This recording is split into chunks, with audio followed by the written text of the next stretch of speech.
I wanted to start out, before I get to a question, and amplify something that was pointed out, that a lot of the reason we don't have some of the infrastructure going on is not actually financial or fiscal, but it's regulatory. In my district in Orange County, California, there is a toll road that we are ready to build, has been ready to build for years. It is ready to build right now.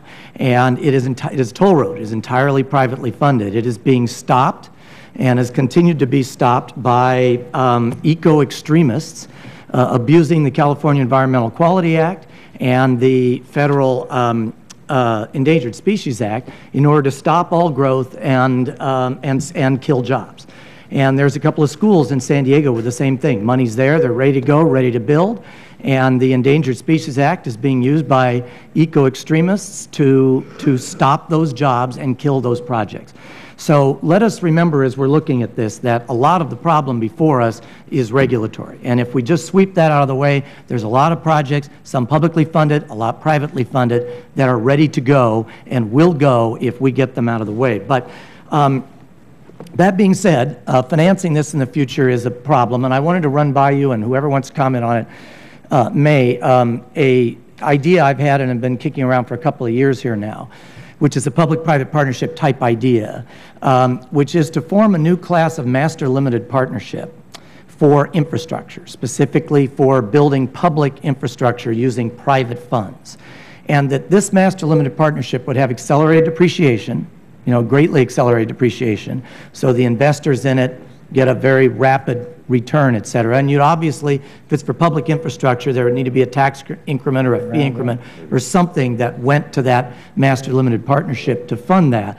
But that I am aware of a number of investors and a lot of people that would be very interested in having private money go in to fund public infrastructure under this kind of a structure, of a structure if it existed. So I open that up for anyone on the panel to comment as to it's a good idea, a lousy idea, an interesting idea, whatever. Just very quickly, I think that it actually gets to your initial point about the barriers that are facing some of these projects. As we work with state and local partners all across the country, particularly in private sector folks, the barriers that they're facing to getting projects done are regulatory, but it's not just the environmental kind of regulations, which are the frequent target, but there are many states that actually prevent these kind of public-private partnerships from happening. Right. There's only a handful of states that have the legislation in place. There are certain states that require each project to go through a legislative conversation. So the private sector is not looking for states where there are tremendous amount of regulatory hurdles for them to enter the game. They're looking for those states that have the legislation in place and where they know that they're going to get a fair shake when it comes to negotiating these. And so those sorts of things would prevent this kind of activity, is what you're saying. Indeed, there are many states where you just couldn't get to the table to do this. Right. The different Virginia is probably the most advanced in PPP. It's because they passed a 1988 law on PPP, and they're going gangbusters on it.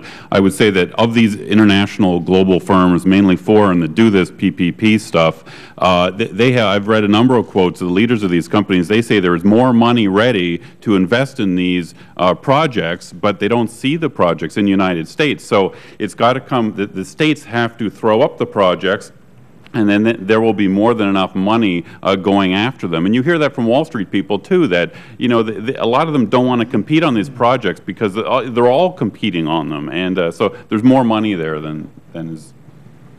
One of the things that's interesting, I've been traveling around the country talking about infrastructure, talking about ASC's report card. When I came to Orange County, they had a local report card and it had better grades than the national. So I asked them why, and they said they had an educated public. They increased their sales tax to improve their infrastructure. So I think we just have to educate the public that we have to make these investments.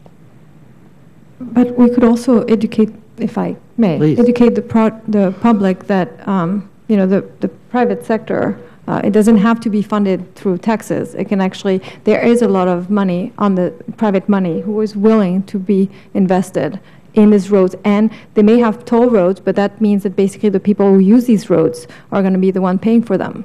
Right, and of course in Orange County we have 3 different toll roads now, and this is the one that's being blocked now is just the completion of one of those. So there's a number of this sort of thing being done, trying to be done, where people are trying to respond some of the roadblocks that are out there and create their own solutions. My time is up, so I thank